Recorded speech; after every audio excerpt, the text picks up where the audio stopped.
Halo ya bunda sekalian, selamat datang di komunitas parenting. Hari ini kita akan bahas topik yang cukup menarik nih, dan mungkin cukup relate juga ya. Sebelumnya, kira-kira ayah dan bunda lagi nonton ini pernah nggak sih merasa frustasi karena si kecil susah banget makan? Misalnya, dia cuma pengen makan nasi sama telur doang, atau nasi sama ayam. Dan mungkin kalau misalnya disodorin sayuran dan buah, dia udah kabur duluan, udah nolak mentah-mentah. Wah, pusing banget ya. Capek banget gak sih kalau misalnya anak udah mulai milih-milih makanan gini, kita jadinya harus masak makanan tertentu setiap hari, karena kalau enggak nanti si kecil nggak mau makan. Kalau misalnya ayah dan bunda mengalami ini, jangan khawatir ya, karena kalian gak sendirian. Picky eating atau kebiasaan milih-milih makanan itu sangat umum terjadi loh, terutama pada anak di usia dini. Nah, hari ini kita akan kupas tuntas apa itu picky eating, kenapa sih anak bisa menjadi picky eater, serta gimana sih cara kita memahami dan mengatasinya dengan cara yang lebih efektif dan tentunya tanpa stres. Jadi jangan kemana-mana ya, yuk simak videonya sampai habis. Hari ini saya bersama rekan-rekan saya akan membantu ayah dan bunda dalam memahami topik picky eating ini. Kami harap penjelasan kami dapat meredakan kebingungan ayah dan bunda dalam memahami si kecil ya. Yuk ayah dan bunda kita dalami lagi apa sih sebenarnya picky eater itu? Picky eater in children merujuk pada anak-anak yang memiliki preferensi makanan yang kuat, mengonsumsi makanan dalam jumlah yang terbatas, memiliki asupan yang terbatas terutama pada sayuran, dan enggan untuk mencoba makanan yang baru. Eits, jangan khawatir ya parents, picky eater itu wajar loh terjadi pada usia 2-6 tahun dan akan menghilang seiring dengan perkembangannya si kecil. Mungkin ayah dan bunda lebih familiar dengan istilah GTM. GTM atau gerakan tutup mulut adalah kondisi di mana si kecil menolak makan dan menutup mulutnya ketika disuapi. Ayah dan bunda, tapi jangan khawatir ya, baik itu picky eater maupun GTM, pasti ada solusinya dengan cara yang tepat. Yuk kita simak video ini sampai habis. Ayah dan bunda, setiap anak memiliki preferensi makanan yang berbeda, dan picky eater adalah bagian dari proses tumbuh kembang mereka. Tapi, tahukah parents bahwa kebiasaan ini bisa memengaruhi asupan nutrisi dan pola makan anak ke depannya? Yuk kita cari tahu bersama kenapa sih hal ini penting untuk diperhatikan. Makan yang minim beresiko untuk mengalami defisit nutrisi seperti kekurangan zat besi, vitamin D, ataupun serat yang dapat mempengaruhi sistem imun dan juga pertumbuhan. Selain itu, bisa berkembang menjadi ARFID loh. Picky eating yang berlangsung lama tanpa penanganan dapat berkembang menjadi gangguan yang lebih serius seperti ARFID. Dan mental anak pun terganggu. Anak dengan picky eating dapat mengalami stres ataupun kecemasan saat makan, yang dapat berujung pada hubungan negatif pada makanan dan situasi makan di kemudian hari. Biar tidak salah pemahaman, yuk ayah dan bunda kita simak penjelasan ARFID berikut. Apa sih bedanya dengan picky eater dan kapan kita harus lebih waspada? ARFID atau Avoidance Restrictive Food Intake Disorder didefinisikan sebagai gangguan makan yang ditandai dengan penghindaran atau pembatasan terhadap asupan makanan yang dapat menyebabkan defisiensi nutrisi, penurunan berat badan yang signifikan, ketergantungan terhadap pemberian makanan enteral atau suplemen makanan, dan juga gangguan fungsi psikososial. Nah, ayah bunda, jadi apa sih bedanya picky eater dan ARFID? Jadi, picky eater umumnya lebih ringan hingga sedang dan tidak selalu berdampak pada kesehatan. Namun, ARFID lebih berat dan bisa menyebabkan malnutrisi, penurunan berat badan signifikan, dan defisiensi nutrisi. Selain itu, picky eater cenderung hanya memilih makanan tertentu, tetapi masih bisa makan dengan cukup. Sedangkan ARFID cenderung menghindari makan secara ekstrim, seringkali karena faktor sensorik, trauma, ataupun kecemasan. Picky eater tidak dikategorikan sebagai gangguan makan ya ayah dan bunda, namun ARFID dikategorikan sebagai gangguan makan.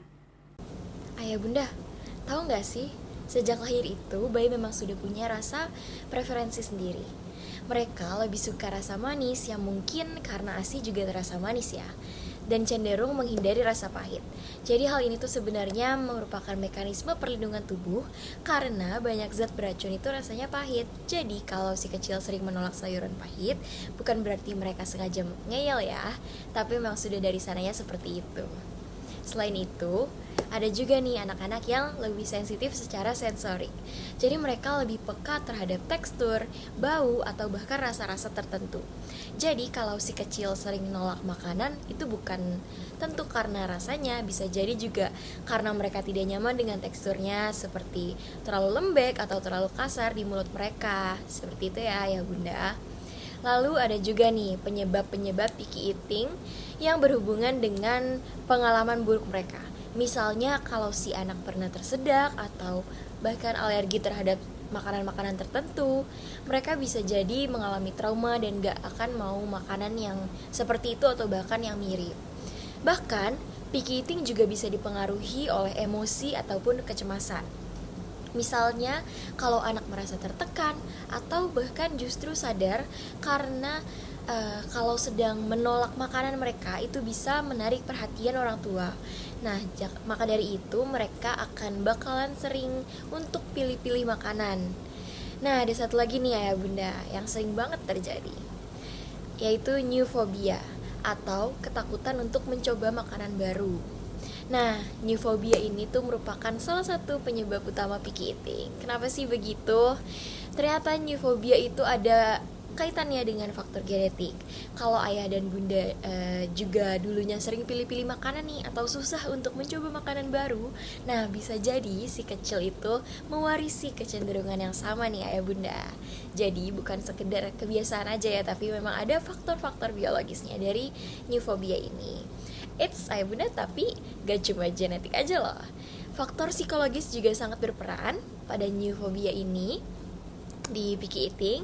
Misalnya kalau si anak itu pernah mempunyai pengalaman buruk dengan makanan baru seperti tersedak atau bahkan muntah, atau rasanya yang tidak enak menurut mereka, yang kurang bisa diterima dengan baik, mereka ini bisa makin takut untuk mencoba makanan yang lain yang belum pernah mereka rasakan sebelumnya.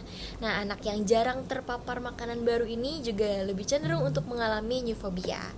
Kalau dari kecil itu nggak dibiasakan dengan variasi-variasi makanan, begitu mereka melihat makanan asing yang baru, wajar jika mereka langsung menolak hal tersebut.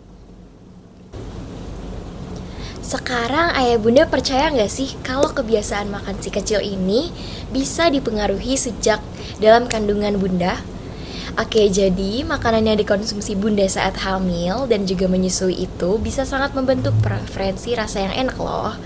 Kalau bunda sering makan makanan yang bervariasi, kemungkinan besar si kecil juga lebih mudah untuk menerima berbagai jenis makanan nantinya. Nah, selain itu, kebiasaan makan keluarga juga sangat berperan besar di sini. Jadi kalau di rumah tersedia banyak buah, banyak sayur, serta si kecil itu sering melihat ayah bundanya makanan-makanan sehat, kemungkinan besar dia itu akan meniru. Sebaliknya, jika lingkungan makannya itu monoton dan kurang bervariasi, anak jadi lebih cenderung terkena picky eater. Tapi ayah bunda, ada nih satu hal yang perlu dihindari atau menjadi penyebab intinya juga, yaitu tekanan saat makan. Ini perlu diperhatikan karena dengan memaksa anak untuk makan ini justru bisa membuat mereka semakin menolak makanan tersebut. Sebaliknya juga, kalau suasana makan anak itu dibuat menyenangkan, anak jadi lebih mau untuk mencoba makanan baru. Selanjutnya, gaya pengasuhan itu juga sangat berpengaruh, yang menjadi faktor penyebab juga. Orang tua yang terlalu sensitif ini dan juga selalu menghindari konfrontasi bisa membuat anak semakin sulit untuk menerima makanan baru. Tapi kalau kurang struktur juga kurang baik atau tidak baik sama sekali. Anak juga tetap butuh aturan yang jelas soal makanannya, tapi dengan pendekatan yang sabar dan juga menyenangkan untuk anak. Selain itu, anak yang sering terpapar lingkungan sosial yang mendukung kebiasaan makan yang sehat, seperti misalnya di tempat sekolah atau tempat bermain, tempat les, cenderung lebih terbuka untuk mencoba variasi makanan karena mereka tuh meniru kebiasaan makan dari teman-temannya. Nah, ayah bunda, sebenarnya seberapa umum sih picky eating ini? Jangan khawatir, ternyata picky eating ini merupakan hal yang cukup sering terjadi, terutama pada usia balita. Jadi terdapat penelitian di Belanda yang melibatkan lebih dari 4.000 anak yang ditemukan bahwa di usia 18 bulan, sekitar 26,5% anak mengalami picky eating. Bisa dilihat datanya di sebelah saya, terdapat grafik batang. Lalu saat usia 3 tahun angkanya itu masih cukup tinggi, yaitu 27,6% anak. Tapi kabar baiknya di usia 6 tahun ini jumlahnya justru menurun menjadi 13,2% saja. Jadi bisa dibilang picky eating itu merupakan hal yang wajar terjadi di usia balita, tetapi makin besar anak biasanya makin bisa menerima lebih banyak makanan lagi. Tapi tetap hati-hati juga ya bunda. Beberapa penelitian menunjukkan bahwa kalau picky eating muncul di usia dini dan tidak dikelola dengan baik, maka kebiasaan ini bisa bertahan sampai anak masuk sekolah, bahkan hingga anak dewasa. Oke, begini ayah bunda. Bayi, jika masih di bawah 1 tahun, maka ia masih dalam tahap eksplorasi rasa dan juga tekstur makanan.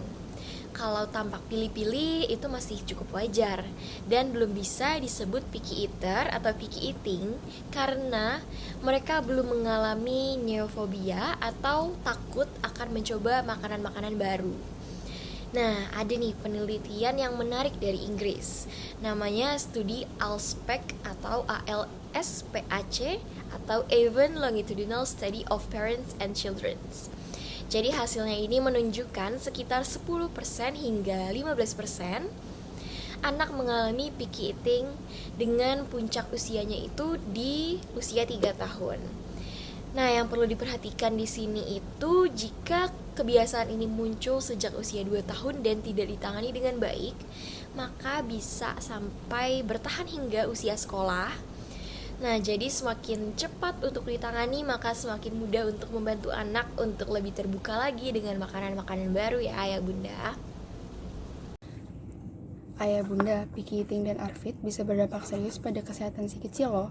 Jika dibiarkan, ini bisa mengganggu pertumbuhan dan kesehatannya secara keseluruhan.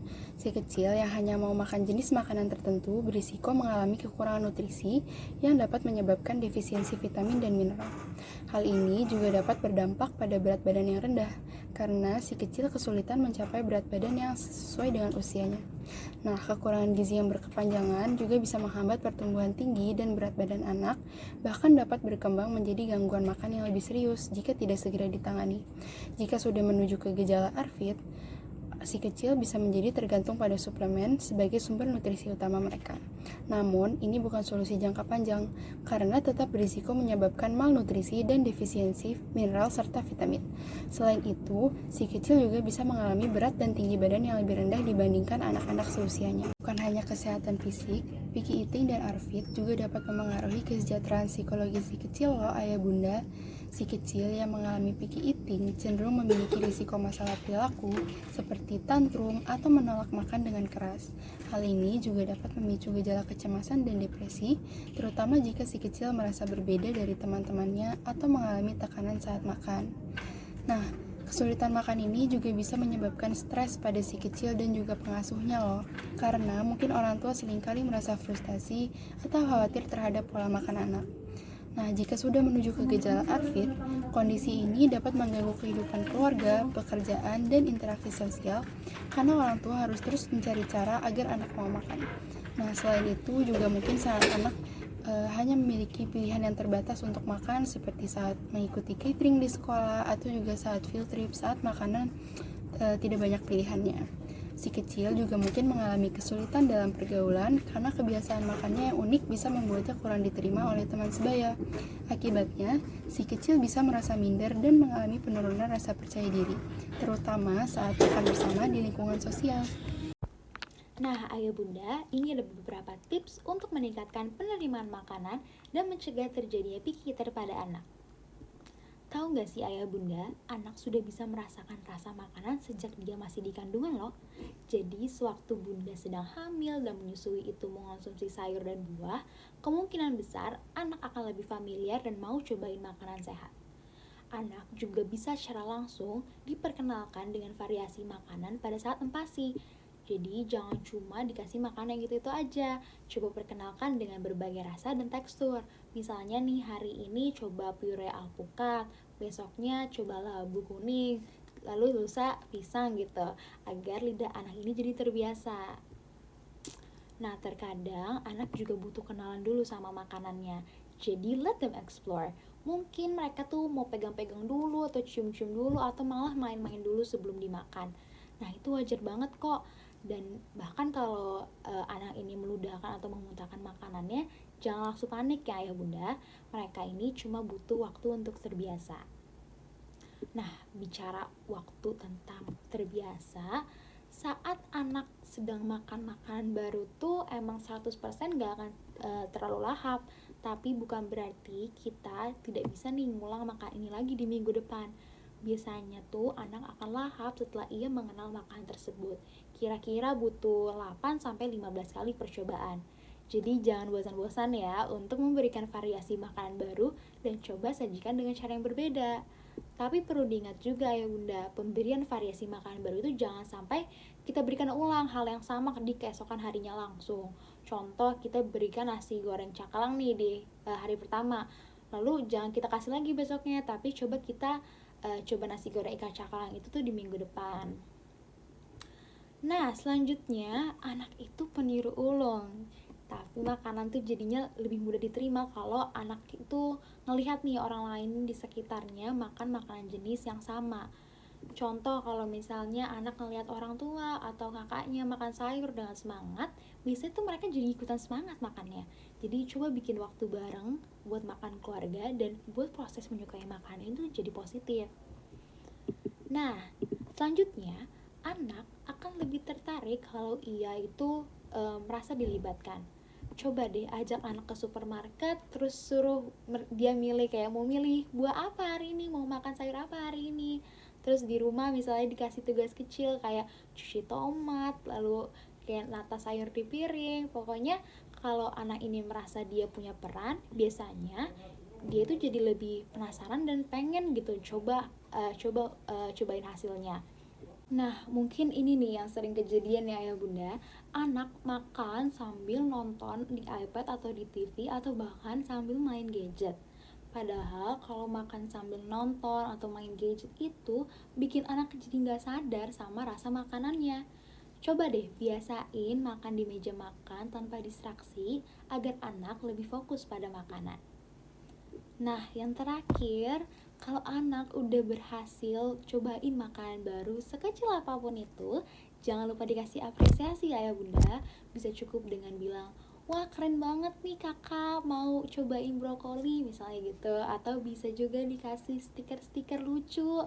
Nah, pokoknya bikin anak ini tuh jadi senang gitu kalau sehabis cobain makanan baru.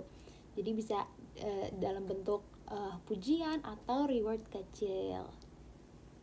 Kalau anak udah telanjur picky eater, gimana dong?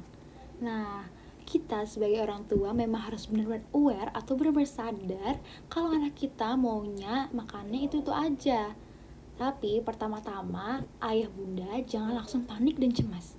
Seperti yang tadi disampaikan bahwa fase memilih-milih makanan merupakan fase yang umum terjadi. Tidak harus, tapi bisa terjadi pada fase tumbuh kembang anak. Terkadang tanpa sadar, kalau kita cemas dan panik, ketika berusaha meminta anak buat makan makanan tertentu, kita cenderung menggunakan paksaan. Karena dari kita sendiri tuh udah secara emosi ini udah nggak rileks gitu, udah nggak stabil. Sedangkan semakin dipaksa, anak ini akan makin menolak. Jadi coba set di dalam pikiran ayah dan bunda, kalau ini tuh merupakan suatu fase dalam tumbuh kembang yang harus dan sedang dilewati anak kita. Dan tugas kita di sini adalah mendampingi anak untuk mencoba makanan dengan caranya sendiri tanpa paksaan. Selanjutnya bisa nih coba pakai metode food chaining. Metode ini simple, mulai dari makanan yang anak kita udah suka, lalu kita kenalin ke makanan yang mirip. Misalnya anak udah suka sama nasi telur. Nah, di step 1-nya kita bisa mulai dengan sesuatu yang gampang. Bisa nih nasinya kita ganti jadi nasi uduk. Kan jadi sama-sama nasi telur juga kan? Lalu step keduanya, coba kita ubah bentuknya. Misalnya nasinya kita jadiin rice bowl, terus kita celupin ke telur, terus kita goreng.